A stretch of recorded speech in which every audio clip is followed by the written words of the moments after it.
All right, we're here again with the sibling circle, where we're going to get right into the BOBs as we always do. So I'll let Nikki take the floor for the BOBs. Let's go. All right. Yes. Well, my first one is one that I enjoyed during Black Expo. I went to a Patti LaBelle concert and in the park, and there was this gift got tips. I tell you, it was absolutely magnificent. They are stationed in Indianapolis, Indiana, and 2073 Emerson Avenue, and they're amazing. They're amazing. They have great food. It's tender. Sauce is on point. Very enjoyable. Try them out. Hello. I have a special mention, real quick. There is, it's a franchising company, but a lot of their locations are Black owned. It is called H.U.M.A.N Extensions. So for the ladies like myself that have natural hair or don't have natural hair, that like extensions, that wear wigs, that wear weaves, whether they're clip-ins, tape-ins, full sewn-in weaves, wigs, those types of things. Most of the H.U.M.A.N extension physical locations are Black owned locations, especially the one here in Dallas on Preston Road. And they have a beautiful supply of hair. You know, a lot of us Black women switch up our hair regularly, whether it's different colors, different textures, whatever it is. If you're here in Dallas, or you can check out their website, it is yummeextensions.com. Support any Black owned business, especially with how much money we spend in the hair care industry. Absolutely. So. We got one more too. Kenya had a special one she wanted to mention, so let's dive into that one. Oh yeah, great. So I don't know if anybody could notice this head wrap that I have on. It's very lovely, Beautiful. reggae or Rastafarian style head wrap. It's very beautiful. I got it from a company online. The name of the company is Glamorous Chicks Head Wraps. It is a Black owned company. They do make these by hand. So I would highly encourage you to go online. Their website again is glamorous, the word glamorous, chicks, head wraps.com. And so I got about 4 or 5 different kinds myself, but I do love this one and I thought it was appropriate for our conversation today. So I wanted to just give them a shout out and get your head wraps from them. Absolutely. Very cool. I want to add one little extra thing at the end. I'm probably going to try to add it every time we talk about VOBs because it kind of encompasses all VOBs. You just go to WeBuyBlack.com and it's kind of an Amazon for Black businesses in general. So you can go to, if you have a Black business, you can add yours to it very easily. And you can also go and find things you need, from regular toilet paper, toiletries type stuff to, you know, some fancier stuff, food and stuff like that too. So it encompasses all the things you might need. Kind of a go, WeBuyBlack.com. So that's also a good one. But let's jump into the first topic, and this is a good one for you guys. You know, I'm gonna try to just ask the questions and kind of hang back, so I can let you guys dive in. But okay, so we're talking about relationships in general. The whole overarching topic for today is going to be relationships. But the first topic is women to women relationships. And I think we have a unique situation here because you guys are sisters. So the dynamic for you guys is more that you're going to have to deal with each other either way it goes, most likely. So sometimes there's issues, sometimes there's things going on, and you got to relate. You got to relate as women if we want to keep the family together. So the first question that I want to pose to everybody is, do women hate each other? Now, that's not my question. That's from the prompt. So, but that's the question we're asking. Do women hate each other? Can we back up a little bit? Why? Oh, yeah, let's back up. Can we back up just a little bit? And I only wanted to say this. We are sisters and we do love each other very much. I love these ladies to death, but I know sisters, unfortunately, who are not close and who haven't talked to each other for years. So I think it's a bit presumptuous to say that we have to deal with each other because we're all adults. And so we don't really have to. And actually, most of us live in different cities where we couldn't even see each other every day or regularly if we wanted to. So I say that to say it is not presumed that we would just deal with each other, but I love the fact that that's not the case with us. We deal with each other because we want to. We love each other, and I think that's a beautiful, beautiful thing. It really is. Okay.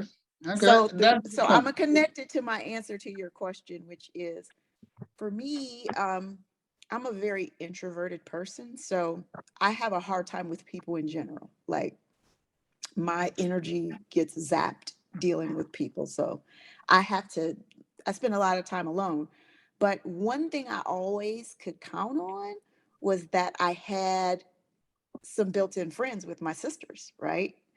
Um, but I do think over the years that in some ways prevented me from making strong bonds with other women besides my sisters, because the cross between my introversion and then being really actually close to my sisters, I never felt like I needed to form that relationship with women that weren't my sisters.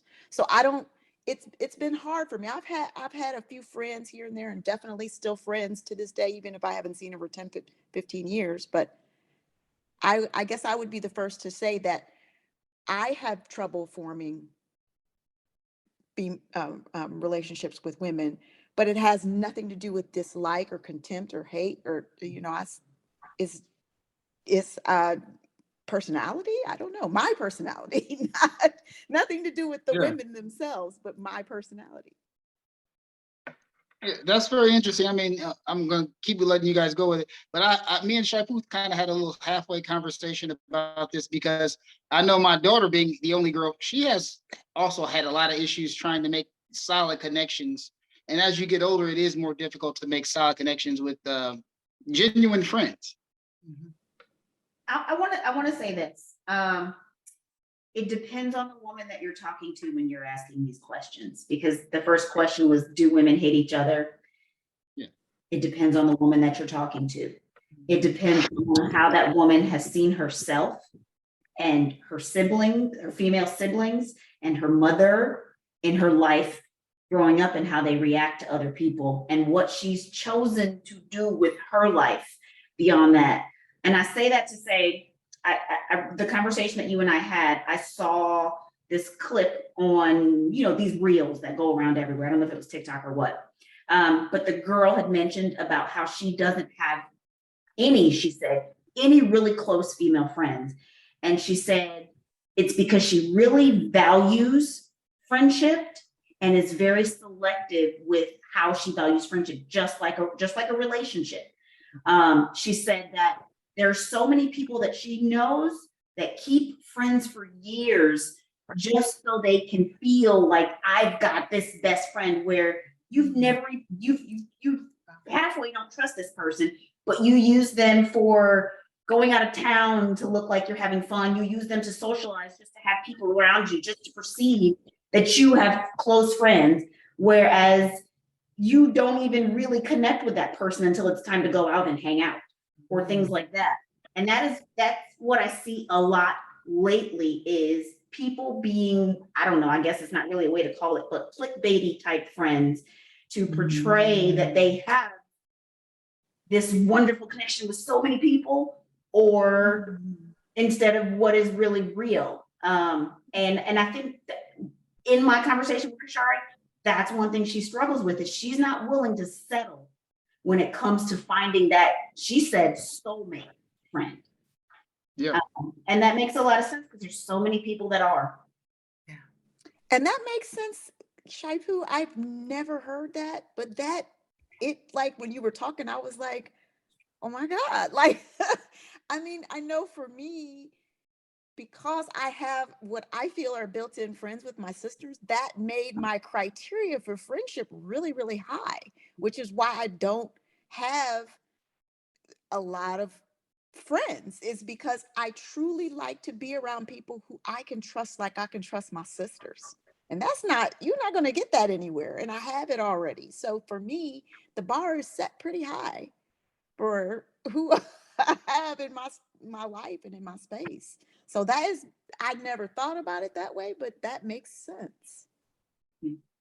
I'll say I'm a little bit different. Not growing up with my older sisters who were like friends to me. They were more like second and moms and stuff. I think the friend connections that I made in high school meant a lot to me at the time, that as I became an adult, and like you said, in our conversation, Kathleen, it is really tough for adults to find friends and connections like that. But I've always been one that has wanted that. Even though I've got my sisters, I've always been one that has wanted someone that I could go chill at her house and we could watch movies together, and we could, the stuff that you see on TV. And I developed friends like that. Even in the different states that I've lived in, I've developed friends like that. Only because I'll be honest, I actively take the time to seek people like that. And there's lots of people that I've hung out with a couple times and we don't talk anymore.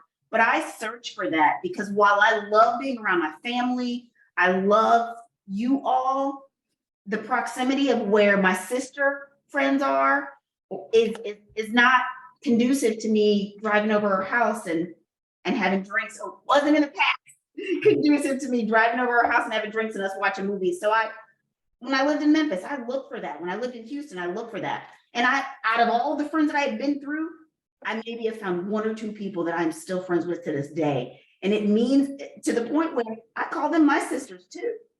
And so it means that much to me. It's not that my siblings don't fulfill that. It's just, I'm selfish and I like to have stuff that's just mine sometimes. Yeah, That's me. and we definitely share each other. Yeah. That's very interesting. Nikki, chime in on this, because you might be looking at it from a different perspective, being the oldest. You kind of, definitely for me, and maybe for Shaipu a good bit, but definitely was more of a second mother to me than I barely remember Mama cooking, and Mama always complains to me because she'd be like, "Oh, I remember I do this. I'm like, no, I don't remember you doing No. all this stuff. I don't remember you doing none of this stuff." Yeah. And Mama gets mad about it. She does. Yeah, With me, but it's just reality. You know what I mean? You're so much older than me that, I figured, a lot of that stuff I only saw you do. I didn't even pay attention to her doing it. Maybe she taught you, but I didn't pay attention To to her be doing fair, it. Kasim, I'm going to risk it all and co-sign this, because you don't have to co-sign. Nikki would be the one. Because Me and it's Nikki the would same be with the all of ones us. at home, and Mama would call from work and tell Nikki to get started on dinner. So it was always Nikki cooking that I remember too. Now that's wild. What's your response to the question? Yeah, because I'm gonna have to cut. But now, when in context, when I said this, I really meant it in a way of interaction with, how women interact with each other. And as we see, back in my time, I say to myself that, it really is true that people have a season in your life. You know what I'm saying? So in my mind, my interactions with women, some of them have been really, positive, and some of them I have felt a sense of dissension for no reason. You know what I'm saying? Or one that I couldn't put my finger on, whether it was possibly jealousy or believing that someone has something better or more than you do. And in that relations, I always had a feeling that, no, women don't hate each other. However, they are always possibly in competition with each other. Yeah, some level. And only because of themselves. You see yourself, even when it comes to your mother, you know what I'm saying? Oh, well, my mom did this and she got this outcome. I'm going to do something different, or I'm going to do this. That we're always constantly almost looking in the mirror, and sometimes that brings on things that can bring on resentment and hate, and also love and admiration as well. Yeah, That actually ties into what the second part of it. You kind of brushed on it, but are we in or not we, are women in competition, or even with siblings, you know, kind of dives into saying the majority of people in therapy are women. Does that help or does that hurt, or what are your thoughts on that? Any other comments on that second? Because we can slide them. Taught. I think it's taught. I will say, being the youngest of my sisters and observing or hearing some of the wins and successes and challenges in their lives, it has led me to choose to do something either similar or opposite. I don't think that's competition. I think that is learning from someone else's mistakes or successes.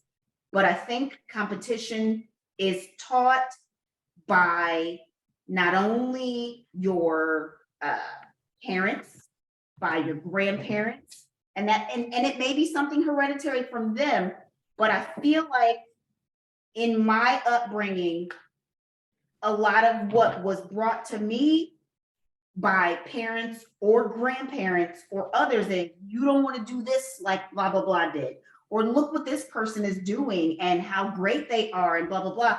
And I guess that was supposed to shape where I was supposed to go in my life.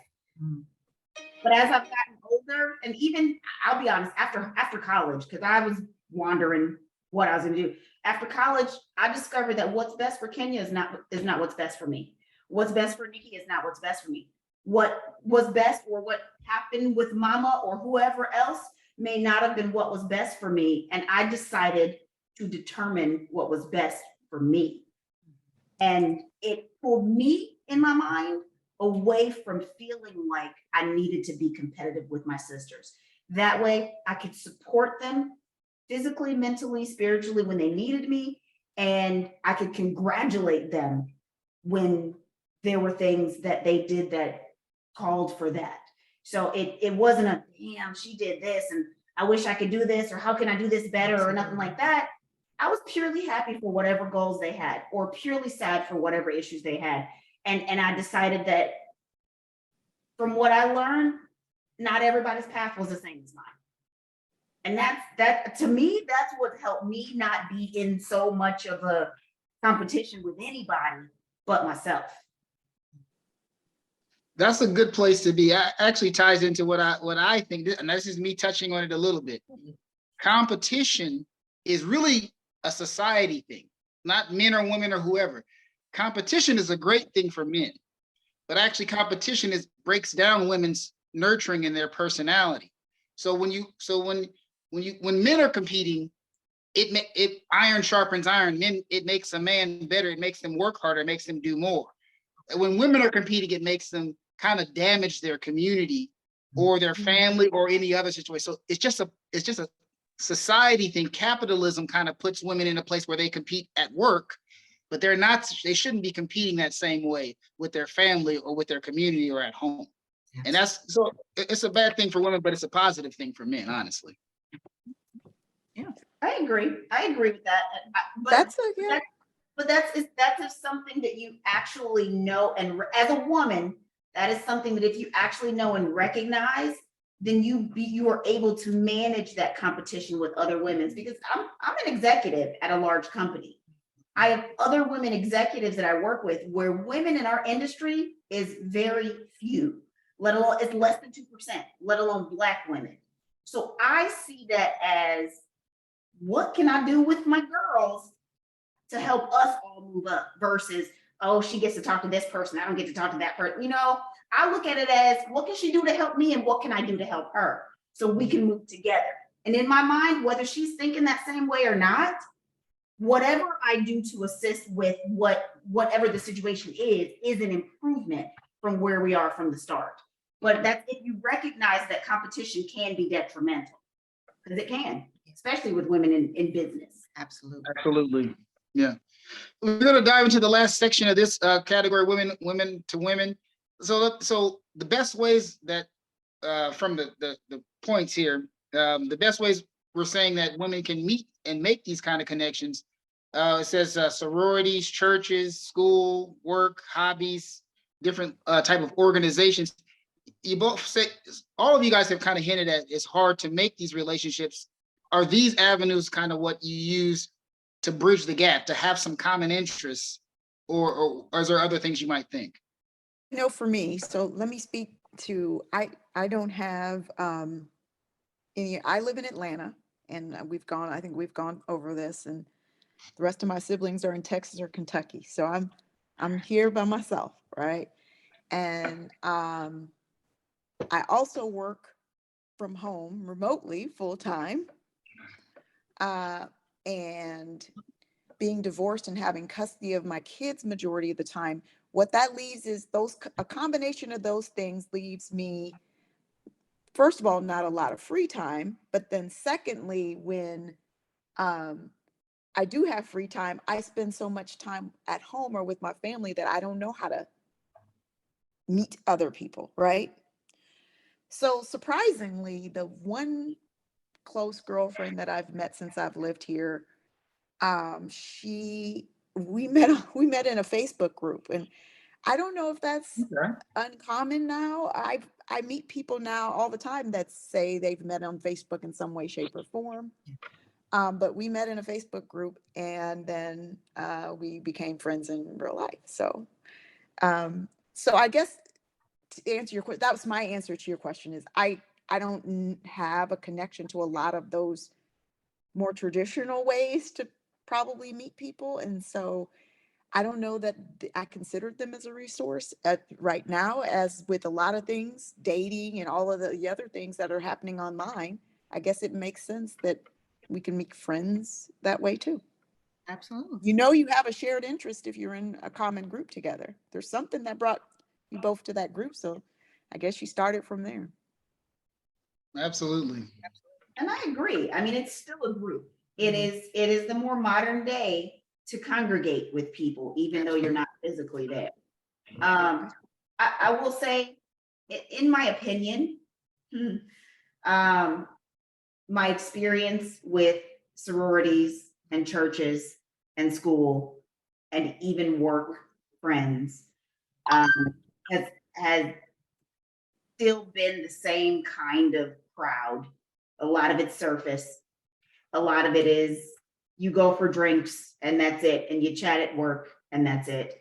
I'll even say, when it comes down to sororities, my decision not to be a part of that in college was because, like Kenya said initially, I had sisters that I was already strong with, that I could go to, that I could do that. And I'm not saying, this is just from my perspective, because not everybody does, that wasn't an option for me. I wasn't about to do that. So I really think it depends on the person and how and what they're looking for as they go into these groups, or how open they are. Because again, just because you have one or two similar interests, going back to that term that Kashara used of finding a soulmate for a friend, is still a whole bunch of qualities that it may not suffice. So yeah.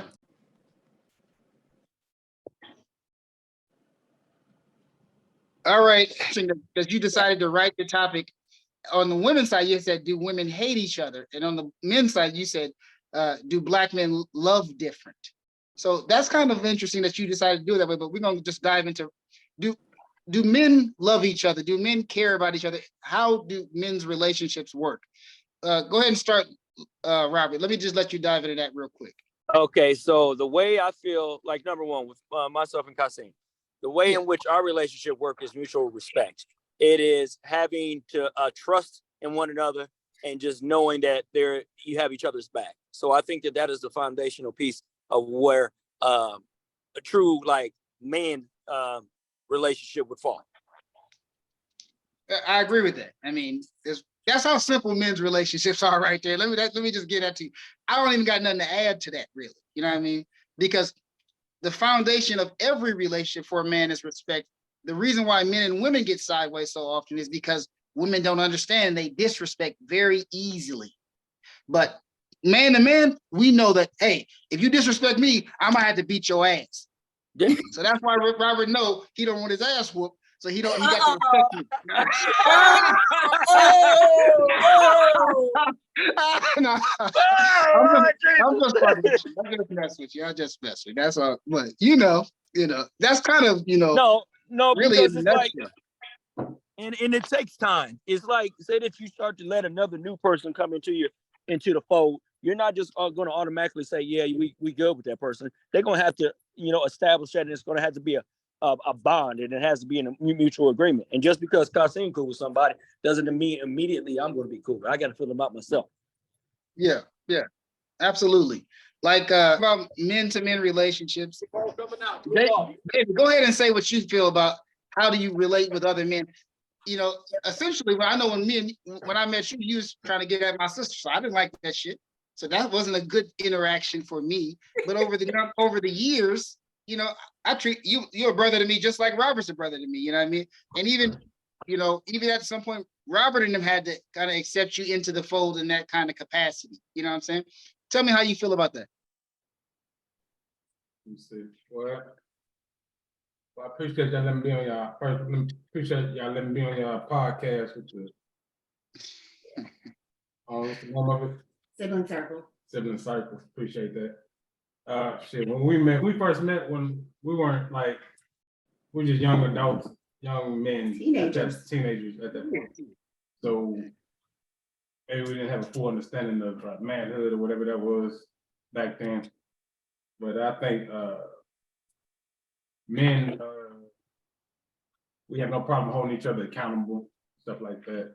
Mm-hmm. And if it does come to physical things, you can still be cool, But what y'all just heard is he basically said the same with less words, but he said the same thing Robert said. Mm-hmm.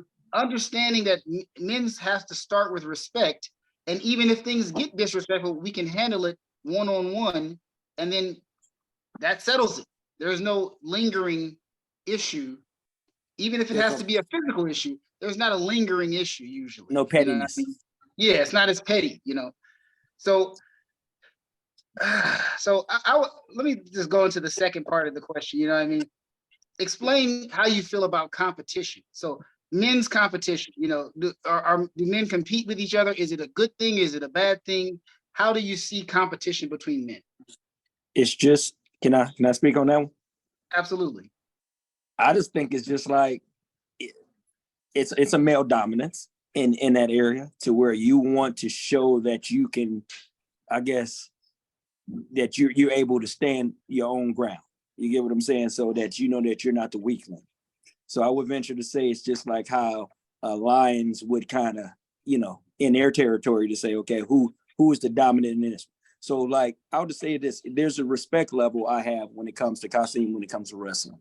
I know that I'm not, but I can hold my own in regards to that. So, but I know he has a certain skill set. So do I back down out of respect? Absolutely, I do. But, there might be something I might be in, like, I don't know, artistic wise or something like a graphic design, or he may just fall and say, okay, hey, look towards me to be able to control that piece of it. So it's just kind of a tit for tat, something like that. That's how I would better explain that one. Yeah, and that's respect. That's respecting other skills. From a level of talent. What about life? What do men think about overall competition in life? Are men competitive with each other with regards to their Women? their jobs, their finances? What about life, and not just specific artistic tasks? Okay. So you're talking about just how they're doing overall in life, like how successful they are? Is that what the question is?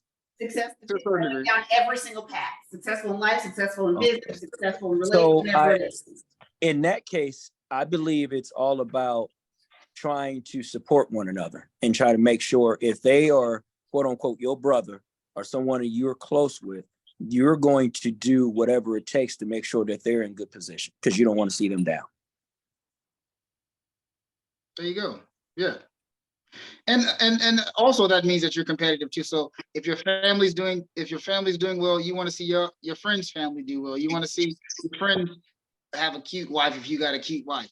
I mean, I don't know. It's you know, because when you're younger, let me just be clear. When you're younger, you criticize your friends on those exact same things, on those same standards. So when there's no women around and you criticize each other, it's really to make that person think harder and work harder to do better. It's not. Yeah, It's you not want to challenge. You want to challenge each other. It's important to do that because if you don't, you know what I mean. It's just like this in life. If you hang around a crowd that is just no goods, ain't trying to do better for themselves, then that's what you're going to fall in. So you want people that's going to challenge you, and you want them to challenge you back. So I think that's what that is. So you're telling me that men don't consider any type of competition as any potential negative aspect? There's no negative aspect to competition. I would say any man that's worth their salt, because if you realize that there's an opportunity where you fall, you fall behind less than, then that's just something that you use as motivation to step up. And now then you're not going to be afraid to ask a question on, hey, how do you do this? Go ahead, Lou. No, that's true, but this is where the line is drawn. Between me, David, and Robert, yes, we're going to use the competition and use the talking shit a little bit to boost each other up. But there's a group of dudes that we don't know and we don't have any affiliation to. Then that's where, when you're younger, it turns into gangs. It turns into real violent situations because the competition is still there, but you're not actually rooting for them you don't give a shit if they do better or not. It's not your place to care enough about them to, if they do good or if they do bad, you know. Is that a pride thing? It's natural for all situations. I'm talking about, I work at an architectural firm. If other firms, we bid on projects all the time. I'm literally rooting for them not to get it and us to get it. It's how it works in the world of men everywhere, in any kind of business, from the smallest thing to the biggest thing. So that part is, you know, the competitiveness of life in a capitalist society supposedly makes you sharper and sharper. So that means your friend group should get better as you get older. Your friend group should get better and older and more successful as you get older and grow. And that's just part of it. And here's the other caveat too of that, is that when you're like what Shaidy's just said, when you're going through, like you're doing, you know, like I'll use you for an example, Kasim. He's been doing very well when it comes to, you know what I'm saying, in business. And then when it's time to, you know, he had a moment there where things got tough. It was important as men to come alongside him and help build him up when, you know, obviously with the divorce situation. And so it wasn't him crying to anybody. It was Nick and myself realizing, hey, we need to get on out here and see what's going on in order to make sure that he is okay and still, you know, still has the right mind frame in order to continue to push forward. So that's kind of one of those things. Yeah, the truth is, I could have fell all the way off. And, you know, and a lot of men, where you don't have a support system, that's how you turn into a homeless man on the streets some damn way. You know what I mean? When you really have no one who cares about you, because society doesn't hold men up. There's society mechanisms to hold women up, but there's really no society mechanism to hold men up. And even there's men usually don't take those because there's a slight pride issue when you have to do those things. So naturally, men don't even take those when they're available. So because you don't want to show weakness. You don't want to show weakness. Yeah. I want to ask a question, because in the women conversation, we talked about how hard it was for women nowadays to befriend each other and become friends and have common interests to where they remain consistent friends and not just surface friends. Do you think that's equally the same for men, and why? I mean, let's be honest, you two were friends from elementary school. Yeah, so that's different. Yeah, that's different. On the path to manhood, let me say this, or no?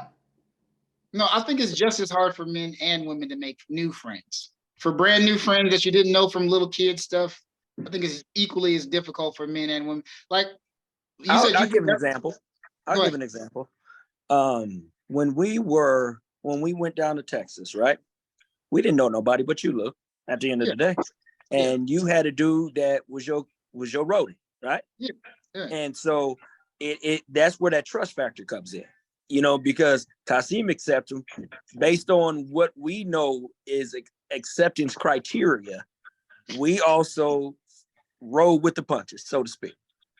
Yeah, yeah. That's kind of how I would say that. So we all did what we would normally do. We went out there, we hooped, everything went well, but you still have a guard up because you're conscious of it. Yeah, Kasim let it in, but you're still being mindful. Like, oh well, but it's like a test. You pass the test. So next time I see him, I'm gonna dap him up. We're gonna be good. That's how I would treat it. Yeah, he in the fold just because I brought him in, but you gotta vet him too. It's a personal thing. You know. Yeah, I mean? you gotta kind of feel it. Like, oh, okay, all right. Well, you know, let me see what Kasim saw on this one. Let's see. Okay. Okay, so I don't think that's the same with both.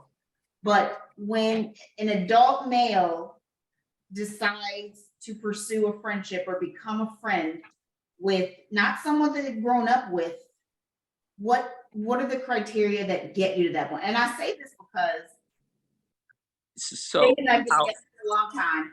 There have been lots of coworkers and things like that that have come by the house, that have wanted to hang out, that have invited David here, that have invited David there, and there just wasn't a connection for him. right. Where does the man find that type of connection? What does he look for when he's looking for that type of connection? I think I don't let me- think men look for it. No. Well, some men do, and I see what you're saying. Maybe some don't if you don't need that. But Right. I ain't got no brothers, so I made an intentional effort to make Robert a brother of mine. So let me put it to you this way. Y'all seen Robert my whole life basically since third grade, so y'all see him that way. But Robert had a little best friend through high school that was his best buddy. You know, to me, Robert is basically my best friend. But I know he had another best friend. Continue. Hold on, Luke. Luke, continue. Yeah, because there's two things that I separate out of that. There's a best friend and there's a brother. Kasim was a brother, and that was a friend. There's a difference. Okay, I can respect there's a that. true difference. It's like, because like this, me and Sean may not talk. Yeah. But I know at the end of the day, that's my brother. You get what I'm saying? Yeah. So it's a difference. Yeah. Okay. So I gave you that. No, I'm going to answer your question, Oshaipa, because I gave you that old example to bring it back to how me and Charles got to become friends. We was at work. He's a year younger than me. Literally, I had my 30th birthday party right before he started working at my office. And they put all the black balloons and all that kind of wild stuff on so I had the stuff. I just cleaned off my desk and had it in the bag, set in my bag for a year. And then I learned, it's another black dude in my office, because there's only 3 black dudes in the office.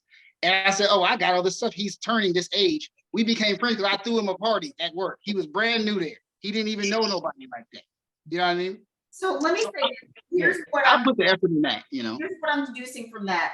To me, that situation is kind of an exception, only because He was looking at you in a city where you don't know anybody.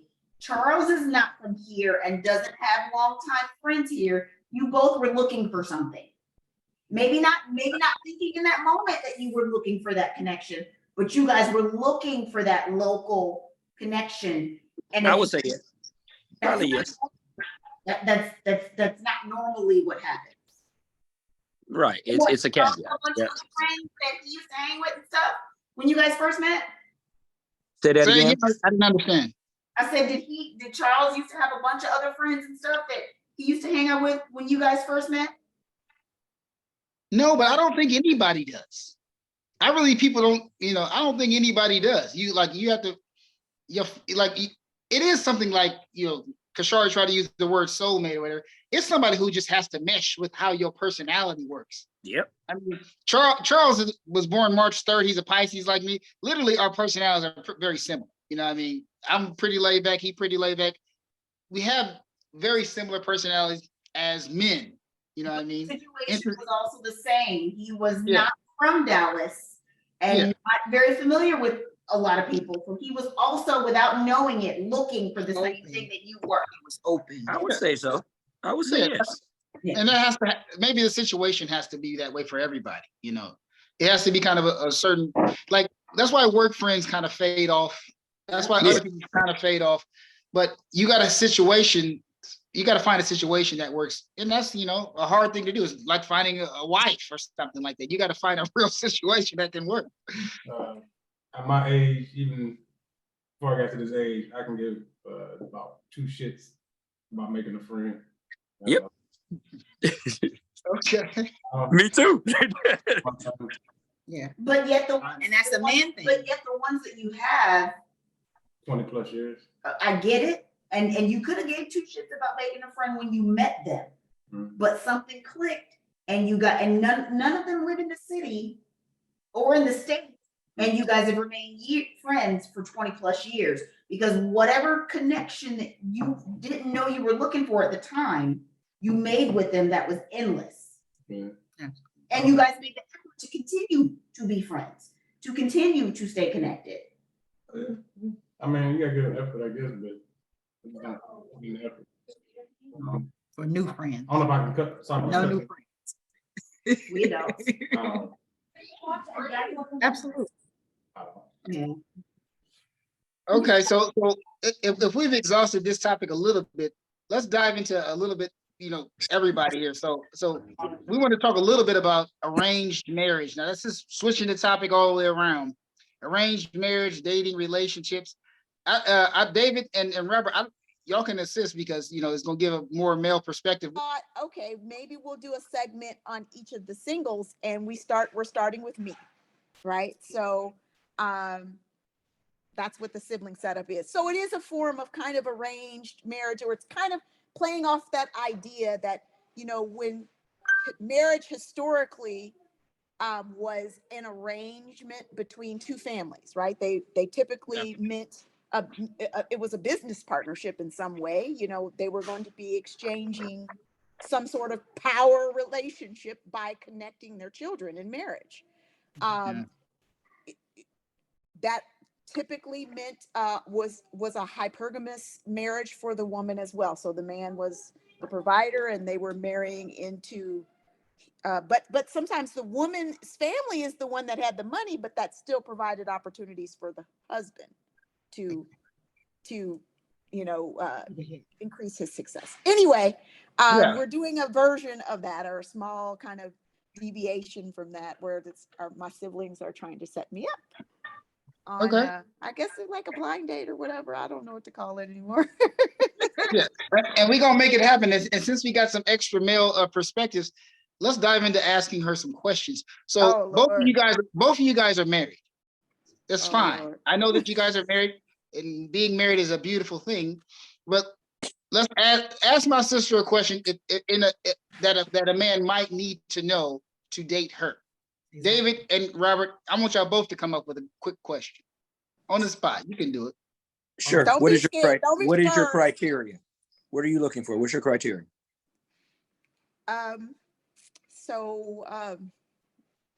Intelligence. What does he have to have? So basically, what does he have to have? In order to make sure he can step up to what you have? I would say he has to be employed and able to take care of himself. Intelligent. What does he have to have? So basically, what does he have to have? In order to make sure he can step up to what you have? I would say he has to be employed and able to take care of himself and those he's responsible for. If he has children, be able to take, you know, still underage children, that he can take care of his children, take care of himself. Beyond that. To what magnitude? So, okay, you say take care of himself. Take care of himself. You can be a manager for a pizza place, basically taking care of yourself. That's correct. Acceptable? That's acceptable. I'm going to explain why. But yes, that's acceptable.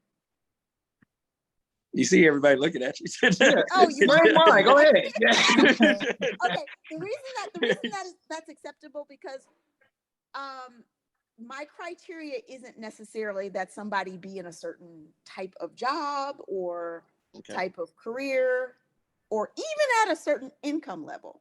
But there is a big caveat there. There's two things that I expect I expect to be treated like a lady. So when I say I'm treated like a lady, I do expect him to pay when we go out.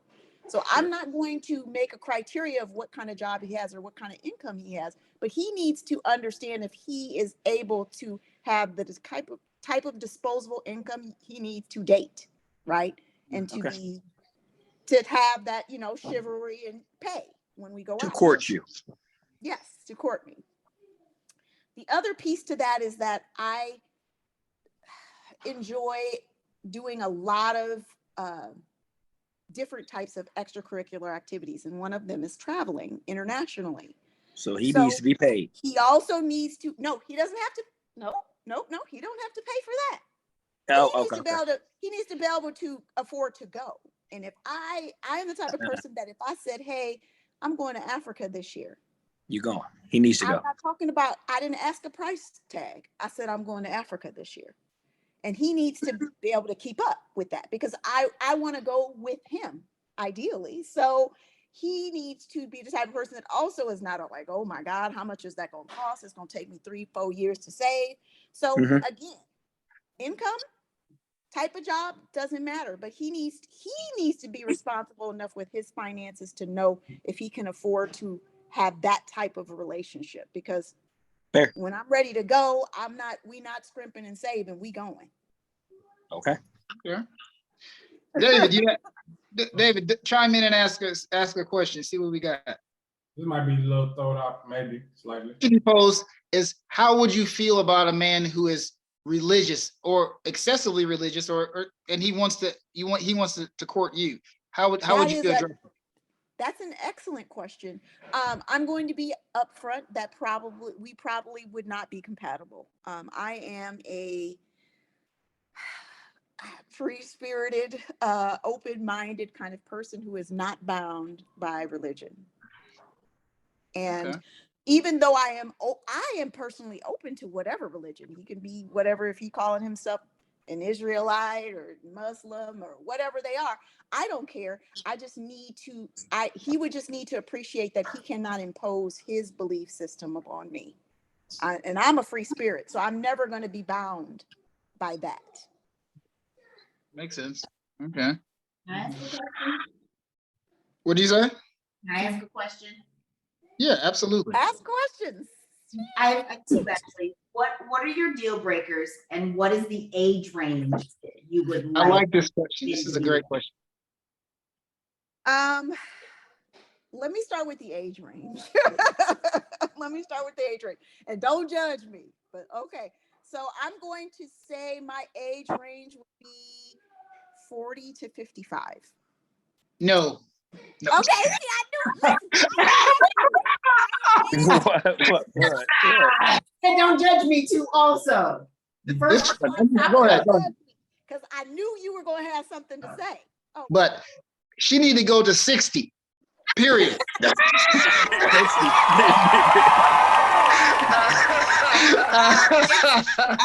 Thank you so much for joining us in Sibling Circle. We have such a wonderful time bonding with our family and our friends, or just like family. Please join us again for part 2 of Relationships, Sibling Circle. We'll be right back.